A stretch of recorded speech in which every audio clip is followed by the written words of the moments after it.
Essa pílula é um oferecimento Caoa Sherry.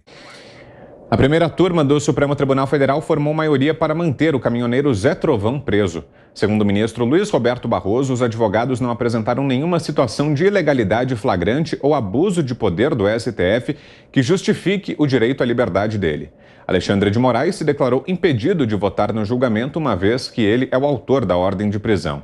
O caminhoneiro foi acusado de atentar contra as instituições por ajudar na convocação dos atos de 7 de setembro.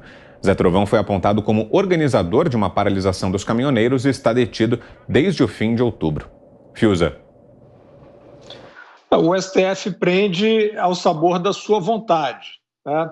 Então acabou essa história. Se o STF tiver vontade, acabou essa história do processo legal. Nós vimos no caso do deputado Daniel Silveira. A imunidade não adiantou, a questão do flagrante foi criada, né, o flagrante eterno.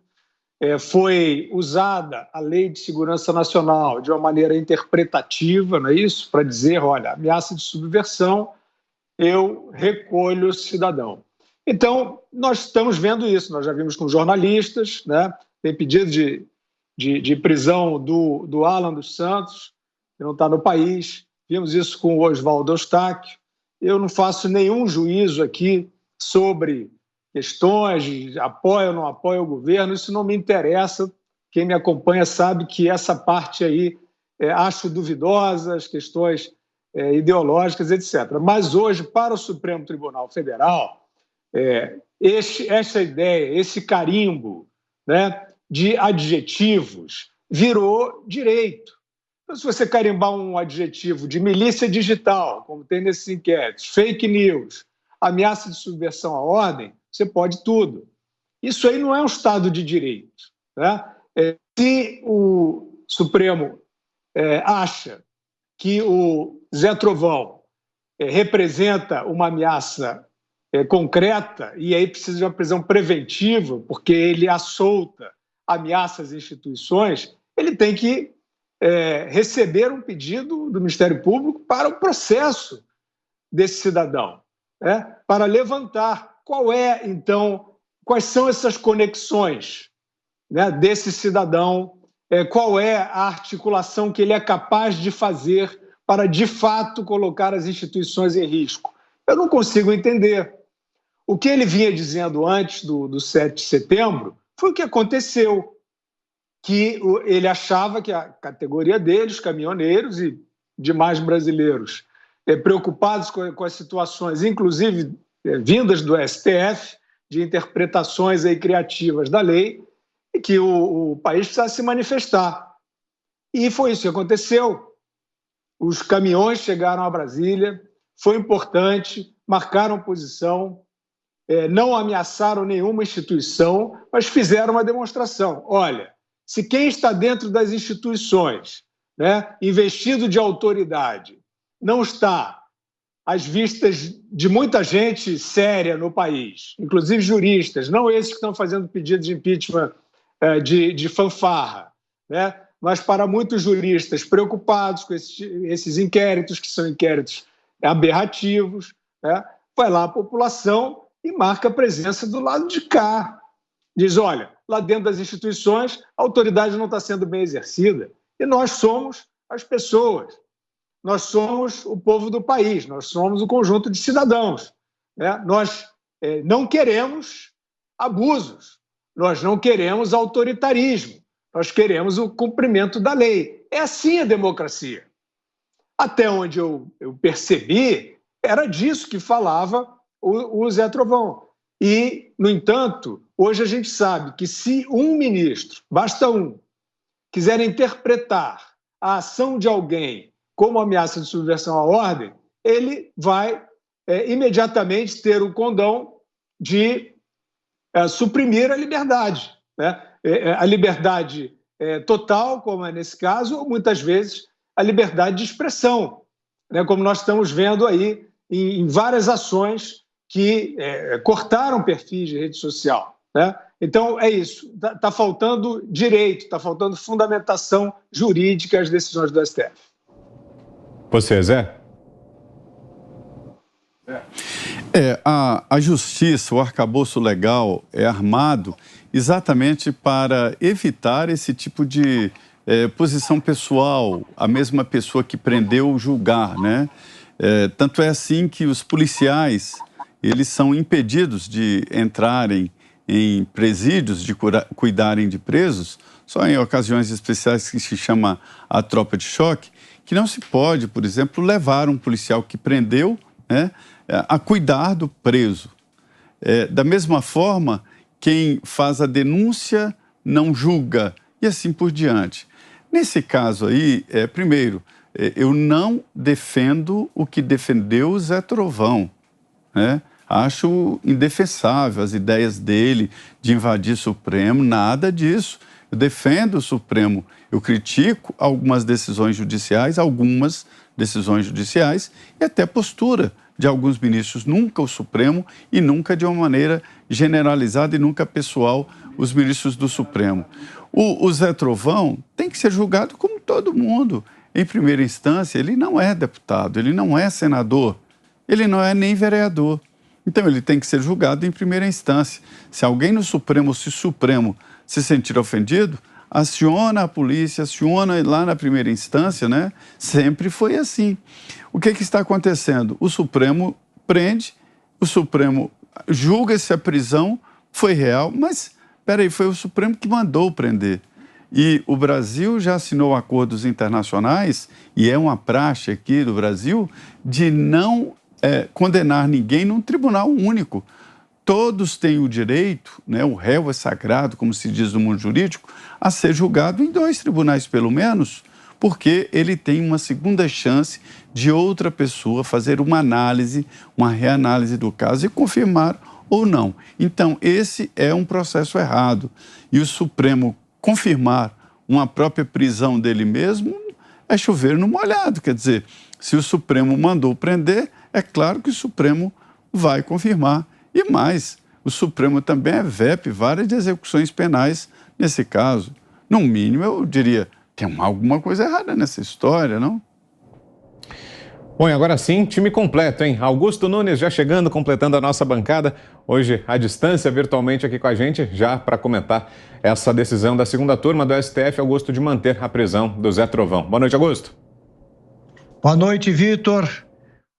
Nós não comentamos ainda o caso do Sérgio Cabral, né? Ainda não, mas já. Isso. Está na pauta. Então isso fica para depois. Pois bem, eu estou chegando de Brasília agora, por isso cheguei com algum atraso. Lá eu encontrei, também por acaso, o deputado que é meio preso, meio solto. O deputado André Silveira estava lá, está podendo circular, conversar com as pessoas, exercer o seu mandato, enfim, pode programar projetos, pode discutir, mas não pode dar entrevistas nem usar as redes sociais. Que tal? Esse é o nosso STF. O Trovão, o que é que ele fez exatamente em matéria de delinquência? Qual é o crime que ele cometeu? Em que artigo do Código Penal está configurado o delito que justifique essa prisão? O que é que fez exatamente o ex-deputado Roberto Jefferson? Não se pode falar mal do Supremo? Pode sim. Se alguém exagerar no que diz, pode ser processado com direito de ampla defesa e decorrido por devido processo legal, pode ser processado por injúria, calúnia ou difamação. O que não pode é ser preso, o que o transforma tanto o ex-deputado Roberto Jefferson quanto o Trovão em preso político. Não há outra expressão a ser usada. Agora, o Supremo já foi desmoralizado pela decisão da Interpol de não colocar na lista o jornalista Orlando Santos, na lista de procurados. Porque como a democracia americana funciona e como existem juristas de verdade na Corte Suprema, que se fosse acionada para julgar um caso desse, não demoraria 10 minutos para mandar prender o ministro Alexandre de Moraes ou expurgá-lo, né, da Corte Suprema, não se negou a cumprir. Lá não é crime, porque lá vigora a liberdade de expressão. Então eu vejo um deputado que pode circular, está livre, então não pode falar. Por decisão de um ministro que inventa leis. A feitura de leis cabe ao Poder Legislativo. O Poder Judiciário pode interpretá-las, não recriá-las, tá? Ou inventar uma lei ou tirar do bolso da toga, né? Deve ter algum bolso interno lá, uma invencionice que é usada para justificar uma violência imperdoável praticada contra um cidadão que não é criminoso. Nenhum deles é. São presos políticos. Cristina Grêmio, para fecharmos. Cris. A minha linha de raciocínio vai muito de encontro a essa do Augusto. Eu estava tentando entender aqui qual é a acusação, porque o Barroso diz que os advogados de defesa do caminhoneiro Zé Trovão não apresentaram nenhuma situação de ilegalidade flagrante na prisão. O que seria uma situação de ilegalidade flagrante maior do que uma acusação fora, um pedido de prisão fora do foro, porque, como disse o Augusto, ele não tem foro privilegiado, então ele tinha que estar sendo vítima, digamos assim, ou alvo de um mandado de prisão expedido por um juiz de primeira instância e não por um juiz supremo. Que ilegalidade flagrante é maior do que acusar uma pessoa de atentar contra as instituições porque ele seria o organizador de uma paralisação de caminhoneiros quando greve é algo permitido no Brasil. Então ele pode ser o líder, pode ter sido inclusive o responsável pela organização da paralisação. A paralisação pode ter atrapalhado o Brasil inteiro, mas ela é legal, não tem nada de ilegal nisso. Então cadê a legalidade nos atos do ministro Alexandre de Moraes quando manda prender e de todos os outros ministros aqui quando julgam um pedido de soltura e analisam que não há comprovação por parte da defesa de nenhuma ilegalidade. Eu queria entender aonde no Código Penal que está escrito que você não pode convocar greve ou que está escrito que você não pode até falar mal das instituições, que eu imagino, eu não vi os vídeos do Zé Trovão na época das prévias, né, da convocação das manifestações de 7 de setembro, mas eu imagino que ele tenha sido duro, como Daniel Silveira foi, talvez usado inclusive palavras de baixo calão para se referir a ministros, mas é o que a gente sempre fala, aí cabe processos por injúria, calúnia, difamação, os ministros processam como pessoas físicas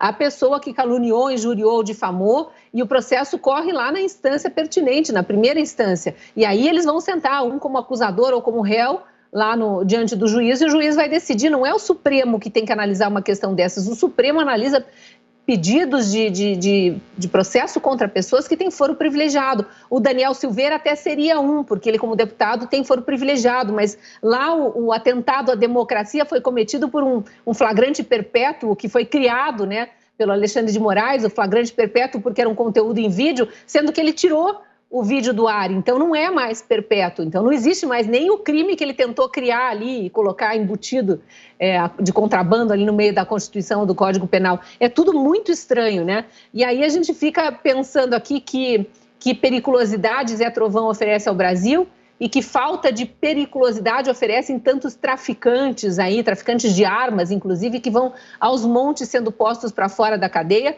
por ordens do STF.